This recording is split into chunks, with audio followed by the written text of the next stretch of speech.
എന്നാൽ സിഫത്ത് എന്ത് ചെയ്യാം? തവസ്സുലായിട്ട് നമുക്ക് ഉപയോഗിക്കാം. ആ സിഫത്ത് മുഖേന റബ്ബേ നീ എനിക്ക് കാര്യങ്ങൾ ചെയ്തു തരണം എന്ത് ചെയ്യാം? പ്രാർത്ഥിക്കാൻ പറ്റും. നേരിട്ട് ആ സിഫത്തിനോട് എന്ത് ചെയ്യാൻ പറ്റൂല? പ്രാർത്ഥിക്കാൻ പറ്റുകയില്ല എന്നാണ് നമ്മൾ മനസ്സിലാക്കേണ്ടത്. ചില ഹദീസിൽ വന്നത് അഊദു ബിനൂരി വജ്ഹികല്ലദീ അശ്റഖത് ലഹു ളുലുമാത് അഊദു ബിറിദാക മിൻ സഖതിക വബിമുആഫാതിക മിൻ ഉഖൂബതിക. ഇനി മറ്റൊരു വിഷയം നമ്മൾ മനസ്സിലാക്കേണ്ടത് വഖദ സിഫാതു ലാ യജൂസു അൻ യുതസമ്മാ ബിഹാ. സിഫത്ത് വെച്ചുകൊണ്ട് പേര് വിളിക്കാനും പറ്റൂല. ഇപ്പൊ ഉദാഹരണത്തിന് അള്ളാഹുവിന്റെ സിഫത്താണ് റഹ്മത്ത് എന്നത്. റഹ്മാനി എന്ന ഇസ്മിൽ അടങ്ങിയിട്ടുള്ള വിശേഷണമാണെന്ത്? റഹ്മത്ത്, കാരുണ്യം. അപ്പൊ ഒരാൾ പേര് വിളിക്കുകയാണെന്ത്? അബ്ദുറഹ്മ. അബ്ദുറഹ്മ എന്ന് ഒരാൾ പേര് വിളിച്ചു കഴിഞ്ഞാൽ അതെന്തല്ല? അത് ശരിയല്ല. അബ്ദുറഹ്മാൻ എന്ന് പേര് വിളിക്കാൻ സാധിക്കുകയില്ല എന്നാണ്. അതോടൊപ്പം തന്നെ വയജൂസുൽ ഹലിഫു ബി അസ്മാഇല്ലാഹി വസിഫാതിഹി. നമ്മൾ സത്യം ചെയ്യും. സത്യം ചെയ്യുന്ന സന്ദർഭത്തിൽ അള്ളാഹുവിന്റെ നാമങ്ങൾ ഉപയോഗിച്ചും സത്യം ചെയ്യാം, അള്ളാഹുവിന്റെ വിശേഷണങ്ങൾ ഉപയോഗിച്ചും സത്യം ചെയ്യാമെന്നുള്ളതാണ്. വല്ലാഹി, അള്ളാഹുവാണ് സത്യം, ലാ അദ്ഹബ്, ഞാൻ പോവുകയില്ല. അതല്ലെങ്കിൽ അള്ളാഹുവിന്റെ മുഖം തന്നെയാണ് സത്യം. വയദുല്ല, അള്ളാഹുവിന്റെ കരങ്ങൾ തന്നെയാണ് സത്യം. അപ്പോ വിശേഷണങ്ങൾ ഉപയോഗിച്ചുകൊണ്ട് എന്ത് ചെയ്യാം? സത്യം ചെയ്യാം. നാമങ്ങൾ ഉപയോഗിച്ചുകൊണ്ടും സത്യം ചെയ്യാം എന്നുള്ളതാണ്. ഇനി ആറാമത്തെ ഖാഇദ അടിസ്ഥാനമായി മനസ്സിലാക്കേണ്ടത് അന്ന കുല്ല ഇസ്മിൻ ഖുദു മിൻഹു സിഫ. എല്ലാ ഇസ്മിനും എന്തുണ്ട്? സിഫത്ത് ഉണ്ട് എന്നുള്ളതാണ്. അള്ളാഹുവിന്റെ ഏത് ഇസ്മ എടുത്ത് നോക്കിയാലും അവിടെ സിഫത്ത് ഉണ്ടാകും. അള്ളാഹു റഹ്മാനാണ് എന്ന് പറഞ്ഞു കഴിഞ്ഞാൽ അതിൽ റഹ്മത്ത് എന്ന സിഫത്തുണ്ട്. അള്ളാഹു കാരുണ്യവാനാണ് എന്ന് പറഞ്ഞാൽ അതിൽ കരുണ എന്ന സിഫത്തുണ്ട്. അള്ളാഹു എല്ലാം അറിവുള്ളവനാണ്. അലീമാണ് എന്ന് പറഞ്ഞു കഴിഞ്ഞാൽ ഇൽമുള്ളവൻ, അറിവുള്ളവൻ എന്ന സിഫത്ത് എവിടെയുണ്ട്? അള്ളാഹുവിന്റെ ആ ഇസ്മിൽ അടങ്ങിയിട്ടുണ്ട് എന്നുള്ളതാണ്. എന്നാൽ മനുഷ്യന്മാരുടെ പേരിലോ? മനുഷ്യന്മാരുടെ പേരിൽ എന്തുണ്ടാവൂല? അങ്ങനെ ഉണ്ടാകൂല എന്നുള്ളതാണ്. ഇപ്പൊ ഉദാഹരണത്തിന് ജമീൽ എന്നാണ് ഒരുത്തന്റെ പേര്. എന്താണ് ജമീൽ എന്ന് പറഞ്ഞു കഴിഞ്ഞാൽ അർത്ഥം? ജമീൽ എന്ന് പറഞ്ഞാൽ ഭംഗിയുള്ളവൻ എന്നാണ്. എന്നാ ഓൻ ഭംഗി ഉണ്ടാകണമെന്നുണ്ടോ? പേര് കൊണ്ട് മാത്രമായിരിക്കും എന്ത് അവനക്ക് ഭംഗി ഉണ്ടാവുക. എന്നാൽ സിഫത്തിൽ എന്തുണ്ടാകണമെന്നില്ല? ഭംഗി ഉണ്ടാകണമെന്നില്ല. അതേപോലെ തന്നെ ഒരുപാട് നാമങ്ങൾ. അപ്പൊ മനുഷ്യന്മാരുടെ നാമത്തിന് സിഫത്ത് ഉണ്ടാകണമെന്ന്, വിശേഷണം ഉണ്ടാകണമെന്ന് യാതൊരു നിർബന്ധവുമില്ല. ഹുസ്ന എന്നാണ് ഒരു കുട്ടിയുടെ പേരെന്ന് വിചാരിക്കാം. ഹുസ്ന എന്ന് പറഞ്ഞാൽ നല്ലവൾ എന്നാണ്. എന്നാൽ അവൾ നല്ലവളാകണം നിർബന്ധമുണ്ടോ? ഇല്ല. പക്ഷെ അവളായിരിക്കും ചിലപ്പോൾ ഏറ്റവും മോശപ്പെട്ട ആളെന്നുള്ളതാണ്. അപ്പൊ പറഞ്ഞു വന്നത് മനുഷ്യന്മാരുടെ പേരിന് സിഫത്ത് ഉണ്ടാകണമെന്ന് എന്തില്ല? യാതൊരു നിർബന്ധവുമില്ല. എന്ന് അള്ളാഹിന്റെ നാമത്തിന് എന്തുണ്ട്? സിഫത്തുണ്ട്. അള്ളാഹുവിന്റെ എല്ലാ നാമത്തിനും സിഫത്ത് ഉണ്ട് എന്നാണ് നമ്മൾ മനസ്സിലാക്കേണ്ടത്. വലാ നഖുദു മിന സിഫത്തി ഇസ്മൻ. എന്നാൽ സിഫത്തിൽ നിന്ന് നമുക്ക് എന്ത് ചെയ്യാൻ പറ്റൂല? ഒരു പേരെടുക്കാൻ നമുക്ക് പറ്റൂല. ഉദാഹരണത്തിന് അൽ യദ്, കൈ എന്നത് അള്ളാന്റെ സിഫത്താണ്. എന്നാ ഒരുത്തൻ പറയണത് കൈയുള്ളവൻ എന്ന് പറയാൻ പറ്റോ? ഇല്ല. അപ്പൊ സിഫത്തിൽ നിന്ന് എന്തെടുക്കാൻ പറ്റൂല? പേരെടുക്കാൻ പറ്റൂല. പക്ഷെ പേരിൽ എന്തുണ്ടാകും? സിഫത്ത് ഉണ്ടാകും. എല്ലാ പേരിലും സിഫത്ത് ഉണ്ടാകും എന്നാണ് നമ്മൾ മനസ്സിലാക്കേണ്ടത്. അതോടൊപ്പം തന്നെ അള്ളാഹുവിന്റെ സിഫാത്തുകൾ അത് പേരിൽ നിന്നും എടുക്കപ്പെടും, അത് ഫിഅലുകളിൽ നിന്നും എടുക്കപ്പെടുന്നതാണ്. ഫിഅലുകളിൽ നിന്ന് എടുക്കപ്പെടുന്നു പറഞ്ഞു കഴിഞ്ഞാൽ വിശുദ്ധ ഖുർആനിൽ ഒരുപാട് ക്രിയകൾ വന്നിട്ടുണ്ട്. യുദില്ലു മൻ യശാ, അള്ളാഹു ഉദ്ദേശിക്കുന്ന ആളുകൾ അല്ലാഹു എന്ത് ചെയ്യും? വഴിപഴപ്പിക്കും. അള്ളാഹു ഉദ്ദേശിക്കുന്ന ആളുകൾ അള്ളാഹു വഴിപഴപ്പിക്കും. അപ്പൊ അവിടെ യശാ, അള്ളാഹു ഉദ്ദേശിക്കുന്നു എന്നത്. അപ്പൊ ഉദ്ദേശം എന്ന സിഫത്ത് എന്തുണ്ട്? അള്ളാഹുവിനുണ്ട്. എന്നാൽ നാമമുണ്ടോന്ന് ചോദിച്ചാലോ? നാമം അള്ളാഹു സ്ഥിരപ്പെടുത്തിയിട്ടില്ല. നാമം അള്ളാഹു സ്ഥിരപ്പെടുത്തിയിട്ടില്ല എന്നാണ് നമ്മൾ മനസ്സിലാക്കേണ്ടത്. അപ്പൊ ലാ നഖുദു മിനൽ ഫിഅലി ഇസ്മൻ. എന്നാൽ ഒരു ഫിഅലിൽ നിന്ന് ഇസ്മ എടുക്കാൻ പറ്റൂല. ഒരു ഫിഅലിൽ നിന്ന് ഇസ്മ എടുക്കാൻ പറ്റൂല. ഉദാഹരണത്തിന് ഖുലില്ലാഹു യുഫ്തീകും ഫിൽ കലാല. റസൂലുള്ളാഹി സ്വല്ലല്ലാഹു അലൈഹി വസല്ലമയോട് ഒരാൾ വന്നിട്ട് ചോദിക്കാൻ, യസ്തഫ്തൂനക, റസൂലെ താങ്കളോട് അവർ ചോദിക്കുന്നു.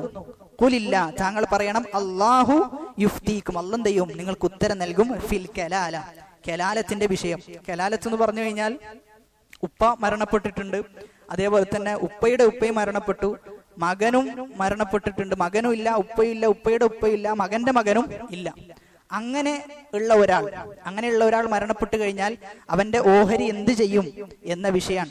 അവിടെയാണ് റസൂലുള്ളാഹി സ്വല്ലല്ലാഹു അലൈഹി വസല്ലമയുടെ അള്ളാഹു പറയുന്നത്, കുൽ നബിയെ താങ്കൾ പറയണം, അല്ലാഹു സുബ്ഹാനഹു വ തആലയാണ് യുഫ്തീക്കും നിങ്ങൾക്ക് ഉത്തരം നൽകുക. അപ്പൊ യുഫ്തി എന്നത് ക്രിയയാണ്, ഒരു വേർബാണ്.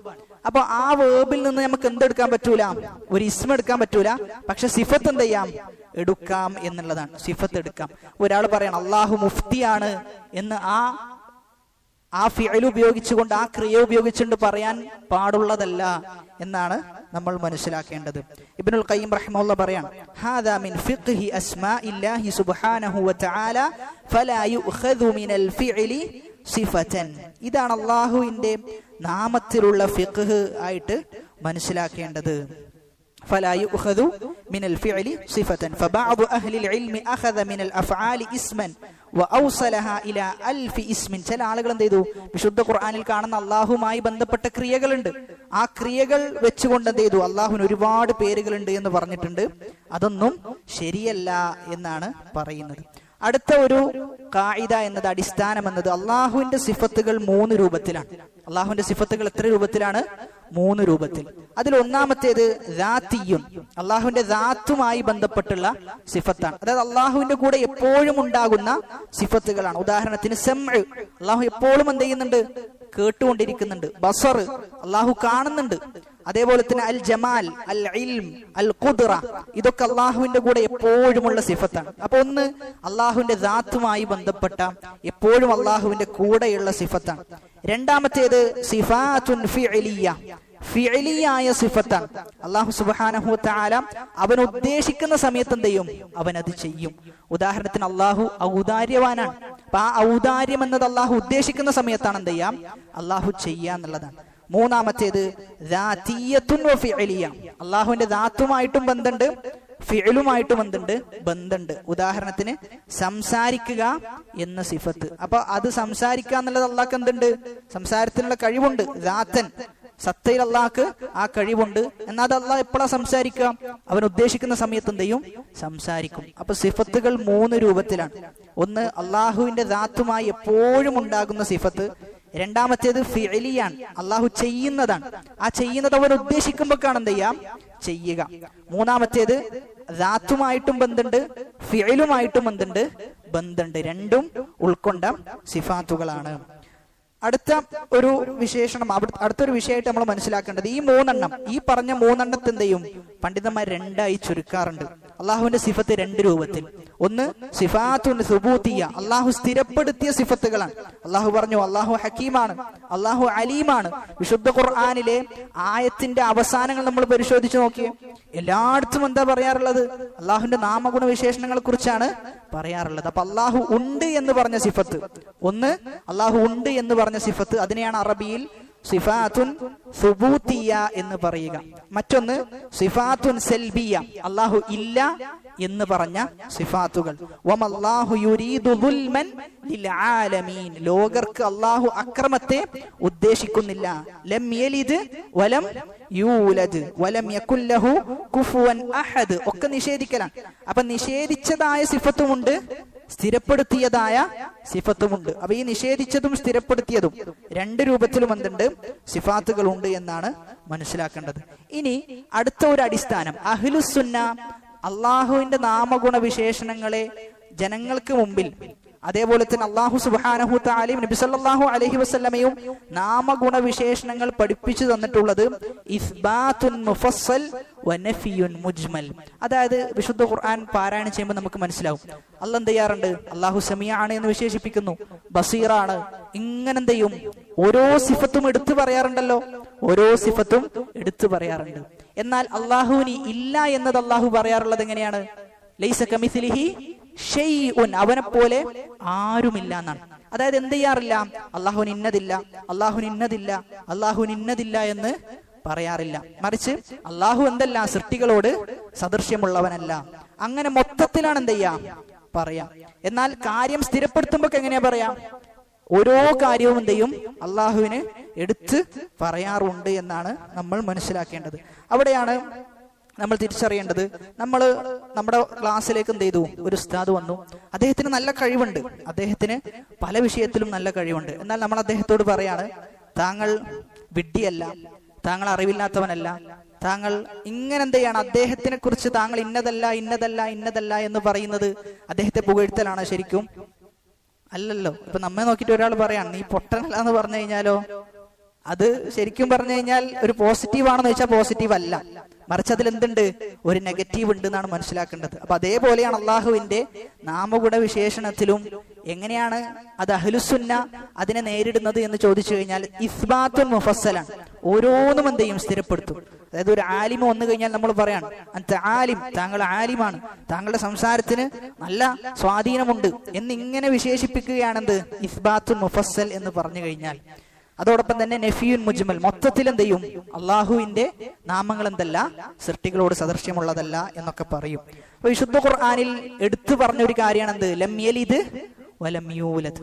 അപ്പൊ ഇങ്ങനെ വിശുദ്ധ ഖുർആനിൽ പറഞ്ഞത് വളരെ ചുരുക്കാണ്, വളരെ ചുരുക്കാണ്. ഇത് എപ്പോഴാ പറയാന്ന് ചോദിച്ചു കഴിഞ്ഞാൽ യഹൂദികളും നസ്രാനികളും എന്ത് പറഞ്ഞു, അള്ളാഹുവിന് മക്കളുണ്ടെന്ന് പറഞ്ഞു. അതിന് മറുപടി ആയിട്ടാണ് എന്ത് പറഞ്ഞത്, ലം യലിദ് വലം യൂലദ്. അപ്പൊ മറുപടിയുടെ സന്ദർഭത്തിലാണ് എന്ത് ചെയ്യാം, ഈ രൂപത്തിൽ വിശദമായിട്ട് അള്ളാഹുവിന് കുട്ടികളില്ല എന്നിങ്ങനെ വിശദമായിട്ട് പറയാറുള്ളത് എന്നാണ് നമ്മൾ മനസ്സിലാക്കേണ്ടത്.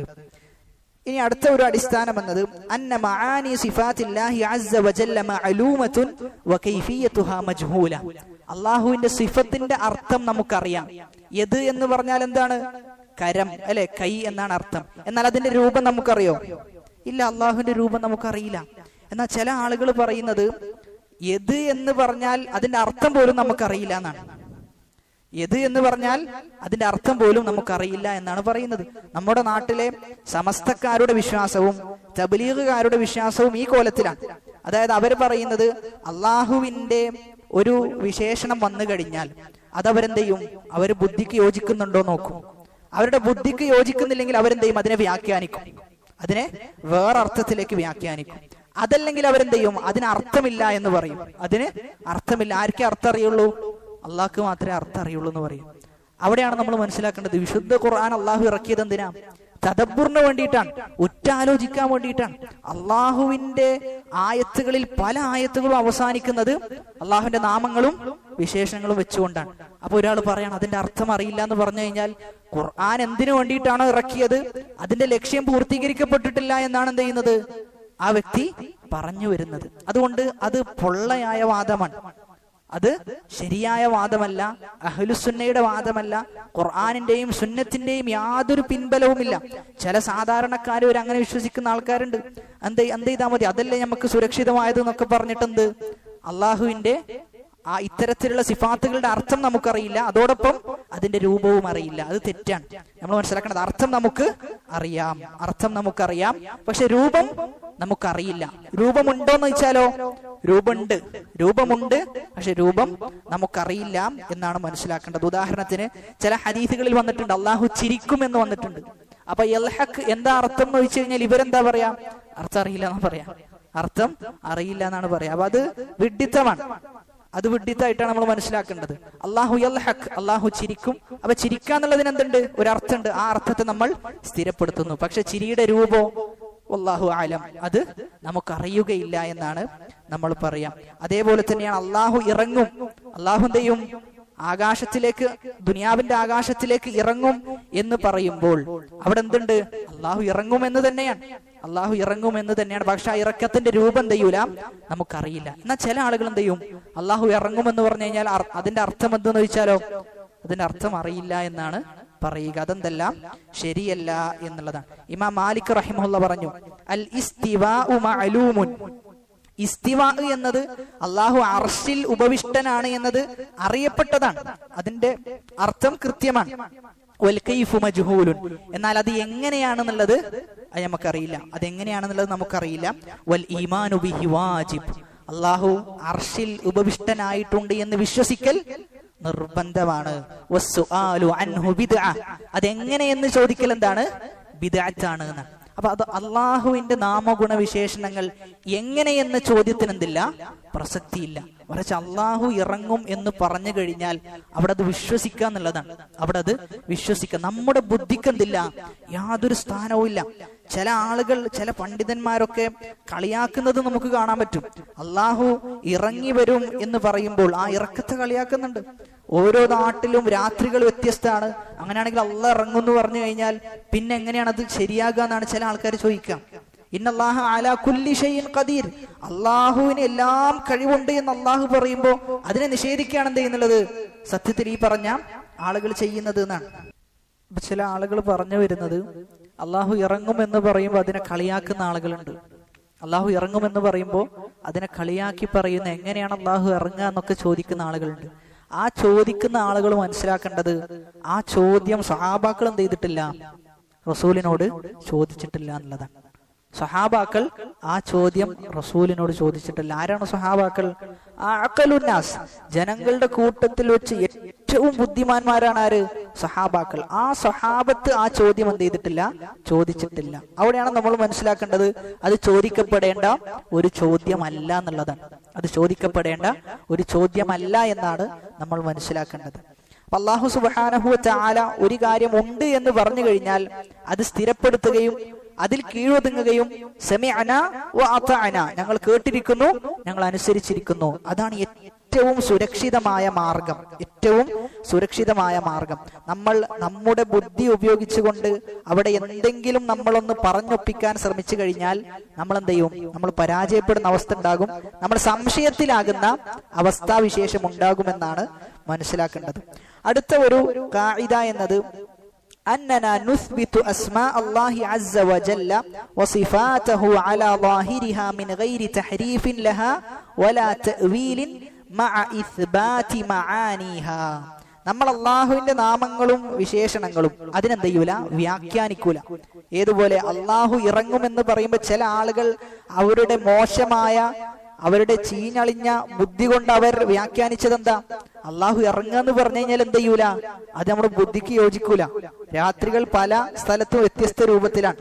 അപ്പൊ അള്ളാന്റെ ഇറക്കം അത് ശരിയാവൂല എന്ന് പറഞ്ഞിട്ട് അതിനെ വ്യാഖ്യാനിച്ചിട്ട് പറയുന്നത് അള്ളാഹുവിന്റെ റഹ്മത്ത് എന്ത് ചെയ്യും, ഇറങ്ങുന്നാണ്. അള്ളാഹിന്റെ റഹ്മത്ത് എപ്പോഴും ഇറങ്ങൂലേ? അള്ളാഹിന്റെ റഹ്മത്ത് ഇറങ്ങുമെന്ന് അള്ളാഹു സുബ്ഹാനഹു വ തആല പലയിടത്ത് പറഞ്ഞ വിഷയമാണ്. നമ്മുടെ നാട്ടിലെ സമസ്തക്കാർ ആ വിശ്വാസക്കാരാണ്. അള്ളാഹിന്റെ റഹ്മത്ത് എന്ത് ചെയ്യും, ഇറങ്ങുമെന്ന് പറയുന്ന ആളുകളാണ്. അങ്ങനെ എന്ത് ചെയ്യാൻ പറ്റൂല, അർത്ഥത്തിനെ ആ രൂപത്തിൽ വ്യാഖ്യാനിക്കാൻ പറ്റൂല. ആ രൂപത്തിൽ വ്യാഖ്യാനിക്കണമെങ്കിൽ തെളിവ് വേണം. ഈ പറയുന്ന ആളുകൾക്ക് എന്തില്ല, തെളിവില്ല. അവർ തെളിവായി പറയുന്ന എന്താ, അവരുടെ ബുദ്ധിയാണ് അവർ തെളിവായി ആസ്പദമാക്കുന്നത് എന്നാണ് മനസ്സിലാക്കേണ്ടത്. അതോടൊപ്പം തന്നെ അള്ളാഹുവിന്റെ നാമഗുണ വിശേഷണങ്ങൾ സ്ഥിരപ്പെടുത്തുന്നിടത്ത് നമ്മൾ മനസ്സിലാക്കേണ്ട ഒന്നാണ് തഅതീല് പാടില്ല എന്നുള്ളത്. തഅതീല് പാടില്ല എന്ന് പറഞ്ഞു കഴിഞ്ഞാൽ നിഷേധിക്കാൻ പാടില്ല. ചില ആളുകൾ പറഞ്ഞു അള്ളാഹ്ക്ക് എന്തില്ല, അള്ളാഹ്ക്ക് ഇന്ന കാര്യങ്ങളില്ല, ഇസ്മില്ല, സിഫത്തില്ല എന്നൊക്കെ പറഞ്ഞ് നിഷേധിച്ചു. അങ്ങനെ നിഷേധിക്കാനും പാടില്ല. നിഷേധം എന്നത് എന്തിനു തുല്യമാണ്? ഫിർഔൻ അള്ളാഹുവിനെ നിഷേധിച്ചിട്ടുണ്ട്. ആ ഫിർഔനിന് തുല്യമാണ് അള്ളാഹുവിന് നാമങ്ങളും വിശേഷണങ്ങളും ഇല്ല എന്ന് പറയുന്ന ആളുകൾ. അപ്പൊ ചില ആളുകൾ എന്ത് ചെയ്തു, നിഷേധിച്ചു. ചില ആളുകൾ നിഷേധിച്ചു. എന്നാൽ മറുപക്ഷക്കാരെന്ത് ചെയ്തു, അള്ളാഹുവിന് നാമങ്ങളുണ്ട് വിശേഷണങ്ങളുണ്ട് എന്ന് സ്ഥിരപ്പെടുത്തി. പക്ഷെ എങ്ങനെയുള്ള നാമങ്ങളും വിശേഷണങ്ങളുമാണ്? സൃഷ്ടികൾക്കുള്ള രൂപത്തിലുള്ള നാമങ്ങളും വിശേഷണങ്ങളുമാണെന്നുള്ളതാണ്. നഊദു ബില്ലാഹ്. അപ്പൊ അവരെന്ത് ചെയ്തു, അള്ളാഹുവിനെ സൃഷ്ടികളോട് സാദൃശ്യപ്പെടുത്തി എന്നുള്ളതാണ്. അപ്പൊ അവരെന്താ ചെയ്യുന്നത്, മക്കയിലെ മുശ്രിക്കുകളെ പോലെയാണ്. അള്ളാഹുവിന്റെ കൂടെ മറ്റുള്ള ആളുകൾ എന്ത് ചെയ്തു, ആരാധിച്ചു. ഇവരെന്താ ചെയ്യുന്നത്, അള്ളാഹുവിനെ മറ്റുള്ള സൃഷ്ടികളോട്, ഇതര സൃഷ്ടികളോട് സാദൃശ്യപ്പെടുത്തുകയാണ് ചെയ്തിട്ടുള്ളത്. അപ്പൊ രണ്ടും എന്താണ്, പിഴച്ച വിശ്വാസമായിട്ടാണ് നമ്മൾ മനസ്സിലാക്കേണ്ടത്. ഒരു വിഭാഗം ആളുകൾ അള്ളാഹുവിനൊന്നുമില്ല എന്ന് പറഞ്ഞു, മറുവിഭാഗം ആളുകൾ ഏറ്റവും ഉന്നതനായ റബ്ബിനെ ഏറ്റവും നഖ്സുള്ള പോരായ്മകളുള്ള സൃഷ്ടികളോട് എന്ത് ചെയ്തു, താരതമ്യം ചെയ്തു എന്നുള്ളതാണ്. അവിടെയാണ് ഒരു കവി പാടുന്നത്, അലം തറ അന്ന സൈഫ യൻഖുസു ഖദ്റുഹു ഇദാ ഖീല ഇന്ന സൈഫ അംദാ മിനൽ അസാ. അത് നമ്മൾ ഒരു കാര്യം സാദൃശ്യപ്പെടുത്തുമ്പോൾ എന്തിനോടാ സാദൃശ്യപ്പെടുത്തേണ്ടത്? ഏറ്റവും ഉന്നതമായ ഒന്നിനോടാണ് എന്ത് ചെയ്യേണ്ടത്, സാദൃശ്യപ്പെടുത്തേണ്ടത്. കവി പാടാണ്, ഒരാൾ എന്ത് ചെയ്യാണ്, ഒരാൾ സൈഫ് വാളിനെ എന്തിനോട് സാദൃശ്യപ്പെടുത്തുകയാണ്, അസ വടിയോട് സാദൃശ്യപ്പെടുത്തുകയാണ്. അയാൾ പറയാണ് വാളിന് എന്തുണ്ട്, വടിയേക്കാളും മൂർച്ചയുണ്ട് എന്ന് പറയാണ്. അപ്പൊ ശരിക്കും ആ വാളിന്റെ കതിറിനെ അതിനൊരു എന്തുണ്ട്, ഒരു സ്ഥാനമുണ്ട്. ആ സ്ഥാനത്തെ കുറക്കുകയാണ് എന്ത് ചെയ്യുന്നത്, അവർ ചെയ്യുന്നത് എന്നാണ്. അപ്പൊ അള്ളാഹുവിനെ സൃഷ്ടികളോട് സാദൃശ്യപ്പെടുത്തി ആളുകൾ വിചാരിച്ചത് എന്താ, നമ്മൾ ശരിയായ വിശ്വാസത്തിലാണെന്നാണ് വിചാരിച്ചത്. പക്ഷെ അവരെന്താ ചെയ്തത്, അള്ളാഹുവിന്റെ കതിറിനെ കുറക്കുകയാണ് ചെയ്തത് എന്നാണ്. അപ്പൊ അള്ളാഹുവിന് സിഫത്തുകളുണ്ട്, അള്ളാഹുവിന് നാമങ്ങളുണ്ട്. അത് അള്ളാഹുവും റസൂലും സ്ഥിരപ്പെടുത്താൻ പറഞ്ഞ രൂപത്തിൽ എന്ത് ചെയ്യാം, സ്ഥിരപ്പെടുത്തുക. അവിടെ നമ്മൾ വ്യാഖ്യാനം കൊടുക്കരുത്, നമ്മൾ നമ്മുടെ ബുദ്ധി കൊണ്ട് ആലോചിക്കരുത്. മറിച്ച് തഹരീഫില്ലാതെ, വ്യാഖ്യാനമില്ലാതെ, കൈഫിയത്ത് പറയാതെ, അള്ളാഹുവിന്റെ സിഫത്തിന്റെ രൂപം ഇന്നതാണ് എന്ന് പറയാതെ, അതിനെ മറ്റൊന്നിനോട് സാദൃശ്യപ്പെടുത്താതെ എന്ത് ചെയ്യണം, വിശ്വസിക്കണം എന്നുള്ളതാണ്. അങ്ങനെ വിശ്വസിച്ചു കഴിഞ്ഞാലേ ആ വിശ്വാസം ശരിയാവുകയുള്ളൂ. അതുകൊണ്ട് 4 കാര്യങ്ങൾ എന്ത് ചെയ്യണം, അള്ളാഹുവിന്റെ നാമങ്ങളും വിശേഷണങ്ങളും സ്ഥിരപ്പെടുത്തുന്നിടത്ത് നമ്മൾ ശ്രദ്ധിക്കണം. ഒന്നാമത്തേത് നിഷേധം പാടില്ല, രണ്ടാമത്തേത് രൂപം പറയാൻ പാടില്ല, മൂന്നാമത്തേത് അതിനെ വ്യാഖ്യാനിക്കാൻ വേറെ അർത്ഥത്തിലേക്ക് കൊണ്ടുപോകാൻ പാടില്ല, നാലാമത്തേത് അതിനെ മറ്റൊന്നിനോട് സാദൃശ്യപ്പെടുത്താനും പാടില്ല. ഈ 4 കാര്യത്തിൽ നിന്ന് എന്ത് ചെയ്യണം, നമ്മൾ മുക്തമാകണം. അപ്പൊ അള്ളാഹു സമീഅ ആണെന്ന് പറഞ്ഞു കഴിഞ്ഞാൽ ആ സമഅ് സൃഷ്ടികളോട് സദൃശ്യമുള്ള കേൾവിയാണോ? അല്ല, ഒരിക്കലല്ല. നമ്മളൊന്ന് ആലോചിച്ച് നോക്കിയാൽ മതി. നമ്മുടെ കേൾവി എന്ന് പറഞ്ഞു കഴിഞ്ഞാൽ അങ്ങേയറ്റത്തെ പരാജയമാണ് നമ്മുടെ കേൾവി എന്നത്. 4 ആളുകൾ ഒപ്പം ശബ്ദം ഉണ്ടാക്കി കഴിഞ്ഞാൽ നമുക്ക് എന്ത് ചെയ്യാൻ പറ്റൂല, ആ ശബ്ദത്തെ വേർതിരിച്ച് മനസ്സിലാക്കാൻ പറ്റൂല. മറിച്ച് അല്ലാഹു സുബ്ഹാനഹു വ തആലയെ സംബന്ധിച്ചിടത്തോളം ഏത് കോണിൽ, ഏത് ഭാഷയിലും, ഏത് അവസ്ഥയിലും ഒരാൾ വിളിച്ചു കഴിഞ്ഞാൽ അല്ലാഹു എന്ത് ചെയ്യും, അത് കേൾക്കും എന്നുള്ളതാണ്. അപ്പൊ അള്ളാഹുവിന്റെ സമഅ് എന്നത് അതിവിശാലാണ്. അള്ളാഹുവിന്റെ സമഅ് എന്നുള്ളത് അതിവിശാലമായിട്ടാണ് നമ്മൾ മനസ്സിലാക്കേണ്ടത്. അപ്പൊ അഹ്ലുസുന്നത്തി വൽ ജമാഅ എന്ന് പറഞ്ഞു കഴിഞ്ഞാൽ, അഹ്ലുസുന്ന എന്ന് പറഞ്ഞു കഴിഞ്ഞാൽ സുന്നത്തിന്റെ ആളുകൾ എന്നാണ്. അപ്പൊ ഈ രൂപത്തിൽ വ്യാഖ്യാനിക്കുകയും നിഷേധിക്കുകയും അർത്ഥം ഇല്ലാത്ത അർത്ഥം പറയുകയും സൃഷ്ടികളോട് സദൃശ്യപ്പെടുത്തുകയും ചെയ്യുന്ന ആളുകൾ എന്തിന്റെ ആളുകളല്ല, സുന്നത്തിന്റെ ആളുകളല്ല. എന്നിട്ട് എന്താ, അഹ്ലുസുന്നത്തി വൽ ജമാഅ. ജമാഅ എന്ന് പറഞ്ഞാൽ ഒറ്റ അഭിപ്രായമാണ്. അഹ്ലുസുന്നന്റെ അഭിപ്രായം നാമഗുണവിശേഷണങ്ങളിൽ പരിശോധിച്ചു കഴിഞ്ഞാൽ ഒറ്റ അഭിപ്രായം അവർക്കുള്ളൂ. അള്ളാഹുവും റസൂലും പറഞ്ഞത് എന്ത് ചെയ്യാം, സ്ഥിരപ്പെടുത്തുക. നിഷേധം പാടില്ല, വ്യാഖ്യാനം പാടില്ല, രൂപം പറയൽ പാടില്ല. ഈ രൂപത്തിൽ എന്ത് ചെയ്യുക, വിശ്വസിച്ചു കഴിഞ്ഞാൽ അഹ്ലുസുന്നയുടെ വിശ്വാസം പൂർണ്ണമായി. എന്നാൽ നമ്മുടെ നാട്ടിലെ സമസ്തക്കാരും മറ്റുള്ള ആളുകളുടെയും ഒക്കെ അഭിപ്രായം പരിശോധിച്ചു നോക്കിയേ, ഇതേ വിഷയത്തിൽ പല അഭിപ്രായങ്ങളാണ്. ഒറ്റ വിഷയത്തിൽ 4ഉം 5ഉം അഭിപ്രായങ്ങൾ അവർ പറഞ്ഞു വെക്കുന്നുണ്ട് എന്നുള്ളതാണ്.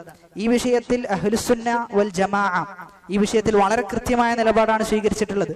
എന്നാൽ അശ്അരിയാക്കൾ എന്ന് പറയുന്ന വിഭാഗം, നമ്മുടെ നാട്ടിലെ സമസ്തക്കാർ സ്വീകരിക്കുന്നത് അശ്അരി മദ്ഹബാണ്, അതല്ലെങ്കിൽ മാതുരിദി മദ്ഹബ്. ഈ അശ്അരി മദ്ഹബും മാതുരിദി മദ്ഹബും ഏതിന്റെ ബൈ പ്രൊഡക്റ്റ് എന്ന് ചോദിച്ചു കഴിഞ്ഞാൽ മുർജിയാക്കളുടെ ബൈ പ്രൊഡക്റ്റ് ആണ്. മുർജിയാക്കളല്ല, ജഹ്മിയാക്കളുടെ ബൈ പ്രൊഡക്റ്റ് ആണ്. ജഹ്മിയാക്കളാണ് എന്ത് ചെയ്തത്, അള്ളാന്റെ നാമങ്ങളെ നിഷേധിച്ചു, സിഫത്തുകളെ നിഷേധിച്ചു. അപ്പൊ അതിന്റെ ബൈ പ്രൊഡക്റ്റുകളാണ് അശ്അരിയാക്കളും മാതുരിദിയാക്കളും. അശ്അരിയാക്കൾ എന്ന് പറയുന്നത് നമ്മുടെ നാട്ടിലെ സമസ്തക്കാർ സ്വീകരിച്ചു പോകുന്ന മദ്ഹബാണ്. 5ാം ക്ലാസ്സിൽ അവരുടെ പുസ്തകത്തിലെ അഖീദയിലെ ഏറ്റവും അവസാനത്തെ പാഠത്തിൽ പഠിപ്പിക്കുന്ന എന്താ, അഖീദയിൽ 2 മദ്ഹബ് സ്വീകരിക്കൽ നിർബന്ധമാണ്. ഒന്നുകിൽ അശ്അരിയത്ത്, അതല്ലെങ്കിൽ മാതുരിദിയത്ത് എന്നുള്ളതാണ്. ഈ 2 മദ്ഹബ് സ്വീകരിക്കൽ അവരെ സംബന്ധിച്ചിടത്തോളം നിർബന്ധം. 2ഉം ജഹ്മിയത്തിൽ നിന്നുണ്ടായി വന്ന മദ്ഹബാണ്. എന്നാൽ ഈ മദ്ഹബ് രൂപീകരിച്ച ആളുകളുണ്ട്, അവരവസാന കാലത്ത് എന്ത് ചെയ്യുന്നുണ്ട്, തൗബ ചെയ്ത് മടങ്ങുന്നുണ്ട് എന്നുള്ളതാണ്. ഇവരുടെ ഏറ്റവും വലിയ ഇമാമായ ഇമാം റാസി അദ്ദേഹം പറയുന്നത്, ലഖദ് തഅമ്മൽതു തുറുക്കൽ കലാമിയ വൽ മനാഹിജൽ ഫൽസഫിയ. ഒരുപാട് കലാമിയായ ചിന്തകളാണ് എന്ത് ചെയ്തത്, അദ്ദേഹത്തിന്റെ മനസ്സിലുണ്ടായത്. ബുദ്ധിപരമായ ഒരുപാട് കാര്യങ്ങൾ മുന്നിൽ വെച്ചുകൊണ്ടാണ് എന്ത് ചെയ്തത്, ഖുർആനിനെയും സുന്നത്തിനെയും വ്യാഖ്യാനിച്ചത്. അദ്ദേഹം പറയാൻ, ഞാൻ അത്തരത്തിലുള്ള ബുദ്ധിപരമായ കാര്യത്തെക്കുറിച്ചൊക്കെ ഞാൻ ആലോചിച്ചു. ഫമാ റഅയ്തുഹാ തശ്ഫി അലീലൻ. ഒരു രോഗിക്ക് അതെന്ത് ചെയ്യൂല, ആരോഗ്യം ഒരിക്കലും നൽകുകയില്ല. വലാ തർവി ഖലീലൻ. വെള്ളം ആവശ്യമുള്ള ഒരാൾക്ക് വെള്ളം കൊടുക്കാനും പറ്റൂല എന്നാണ്. ചുരുക്കി പറഞ്ഞു കഴിഞ്ഞാൽ ഇതുകൊണ്ട് യാതൊരു ഫലവും ഇല്ല എന്നാണ്. ഈ പറഞ്ഞ ബുദ്ധിപരമായ അള്ളാഹുവിന്റെ നാമഗുണവിശേഷണങ്ങളെ സമീപിച്ചു കഴിഞ്ഞാൽ നമുക്ക് രക്ഷയില്ല. എന്നിട്ട് അദ്ദേഹം പറയാൻ, അഖ്റബു തുറുഖി ത്വരീഖത്തുൽ ഖുർആൻ. ഖുർആനിന്റെ വഴിയാണ് ഏറ്റവും നല്ല വഴി എന്നാണ്. അവർ ഫിലോസഫിയുടെ വഴിയാണ് സ്വീകരിച്ചത്. വലിയ തത്വചിന്തകന്മാരെന്ന് പറയുന്ന പ്ലാറ്റോയുടെയും അരിസ്റ്റോട്ടലിന്റെയും വാദങ്ങളൊക്കെ എന്ത് ചെയ്തു, അവർ സ്വീകരിച്ച് അവർ പറഞ്ഞു വെച്ചതും എഴുതി വെച്ചതും എന്ത് ചെയ്തു, ഇസ്ലാമിലേക്ക് കടത്തിക്കൂട്ടി. അതിലൂടെ ഇസ്ലാമിനെ കാണുകയും വായിക്കുകയുമാണ് ഈ പറഞ്ഞ റാസിയൊക്കെ ചെയ്തിട്ടുള്ളത്. എന്നിട്ട് ഈ റാസി അവസാന കാലത്ത് പറയാൻ, ഇഖ്റ ഫിൽ ഇസ്ബാത്ത്. അള്ളാഹു ഖുർആനിൽ സ്ഥിരപ്പെടുത്തിയിട്ടുണ്ട് അർ-റഹ്മാനു അലൽ അർശി ഇസ്തവ. അതെന്തെയ്യാ? അതുപോലെ സ്ഥിരപ്പെടുത്തുക. ഇഖ്റ ഫിന്നഫി ലൈസ കമിസ്ലിഹി ഷൈഉൻ, അവനെ പോലെ ആരുമില്ല എന്നതെന്തെയ്യാ? നഫീന്റെ വിഷയത്തിൽ, അള്ളാഹു നിഷേധിച്ചതിന്റെ വിഷയത്തിൽ നീ വായിക്കുക എന്ന് പറഞ്ഞു വെക്കുന്നുണ്ട്. അതുകൊണ്ട് നമ്മൾ മനസ്സിലാക്കേണ്ടത് അള്ളാഹുവിനെ കുറിച്ച് ഏറ്റവും കൂടുതൽ അറിയുന്നവൻ അള്ളാഹുവാണ്. ഏറ്റവും കൂടുതൽ അറിയുന്നവൻ അള്ളാഹുവാണ്. അതോടൊപ്പം തന്നെ ആ അള്ളാഹു അറിയിച്ചതിലൂടെ അല്ലാതെ നമുക്ക് അള്ളാഹുവിനെ കുറിച്ച് എന്ത് ചെയ്യാൻ പറ്റൂല? അറിയാൻ പറ്റൂല. അതുകൊണ്ട് അള്ളാഹു ഖുർആനിലും സുന്നത്തിലും എങ്ങനെയാണോ അവനെ കുറിച്ച് നമുക്ക് പരിചയപ്പെടുത്തി തന്നത്, ആ രൂപത്തിൽ അള്ളാഹുവിനെ മനസ്സിലാക്കുക എന്നാണ് നമ്മൾ തിരിച്ചറിയേണ്ടത്. അതല്ലാത്ത രൂപത്തിൽ അള്ളാഹുവിനെ മനസ്സിലാക്കാൻ നിന്ന് കഴിഞ്ഞാൽ അതെന്ത് ചെയ്യും? നമുക്ക് പ്രയാസമായി മാറും എന്നാണ് തിരിച്ചറിയേണ്ടത്. അതുകൊണ്ട് അള്ളാഹുവിന്റെ നാമഗുണവിശേഷണങ്ങളിൽ വിശ്വസിക്കുമ്പോൾ നമ്മൾ ശ്രദ്ധിക്കേണ്ട ചില അടിസ്ഥാനങ്ങളാണ് സൂചിപ്പിച്ചു വെച്ചിട്ടുള്ളത്. ഇതിലുപരി നമ്മൾ മനസ്സിലാക്കേണ്ടത് ഇതിന്റെ ഒരു തർബിയത്ത് ഉൾക്കൊള്ളുന്ന ഒരു വശമുണ്ട്. അതായത് ആ നാമങ്ങൾ മനസ്സിലാക്കുക, അതിന്റെ അർത്ഥങ്ങൾ ജീവിതത്തിൽ ഉൾക്കൊള്ളുക, അതെന്ത് ചെയ്യുക? ജീവിതത്തിൽ അപ്ലൈ ചെയ്യുക എന്നുള്ളത്. അതാണ് ഏറ്റവും പ്രധാനപ്പെട്ടത്. അതുകൊണ്ട് അത്തരത്തിലുള്ള ഒരു പഠനം നിങ്ങളുടെ മുന്നിൽ ഞാൻ അവതരിപ്പിക്കുകയാണ്. നിങ്ങൾ എന്ത് ചെയ്യണം? അങ്ങനെയുള്ള ഒരു പഠനത്തിന് നിങ്ങൾ തുടക്കം കുറിക്കണമെന്നാണ് വളരെ നസീഹത്തോടുകൂടി എന്നോടെന്ന പോലെ നിങ്ങൾ ഓരോരുത്തരോടും ഉപദേശിക്കാനുള്ളത്. അല്ലാഹു സുബ്ഹാനഹു വ തആല അവന്റെ നാമങ്ങൾ പഠിക്കുകയും അത് ജീവിതത്തിൽ പ്രാവർത്തികമാക്കുകയും അതിലൂടെ സ്വർഗത്തിൽ പ്രവേശിക്കുകയും ചെയ്യുന്ന അവന്റെ ഉത്തമരായ അടിമകളുടെ കൂട്ടത്തിൽ നമ്മെ ഓരോരുത്തരെയും ഉൾപ്പെടുത്തി അനുഗ്രഹിക്കുമാറാകട്ടെ. നമ്മിൽ നിന്ന് വന്നുപോയ വീഴ്ചകൾ അല്ലാഹു സുബ്ഹാനഹു വ തആല പുറത്തു മാപ്പാക്കി നൽകുമാറാകട്ടെ. എല്ലാ നിലക്കും രഹസ്യത്തിലും പരസ്യത്തിലും അള്ളാഹുവിനെ സൂക്ഷിച്ച് ജീവിക്കുന്ന, അവന്റെ വിധിവിലക്കുകൾക്ക് അങ്ങേയറ്റത്തെ പ്രാമുഖ്യവും പ്രാധാന്യവും നൽകുന്ന അവന്റെ ഉത്തമരായ അടിമകളുടെ കൂട്ടത്തിൽ നമ്മെ ഉൾപ്പെടുത്തി അനുഗ്രഹിക്കുമാറാകട്ടെ. മരിക്കുന്ന നേരത്ത് ലാ ഇലാഹ ഇല്ലല്ലാഹ് എന്ന കലിമത്തു തൗഹീദ് ഉച്ചരിച്ച് മരിക്കാനുള്ള തൗഫീഖ് നൽകി അനുഗ്രഹിക്കുമാറാകട്ടെ. വആഖിറു ദഅ്വാനാ അനിൽ ഹംദുലില്ലാഹി റബ്ബിൽ ആലമീൻ. വസ്സലാമു അലൈക്കും വറഹ്മത്തുള്ളാഹി വബറകാതുഹു.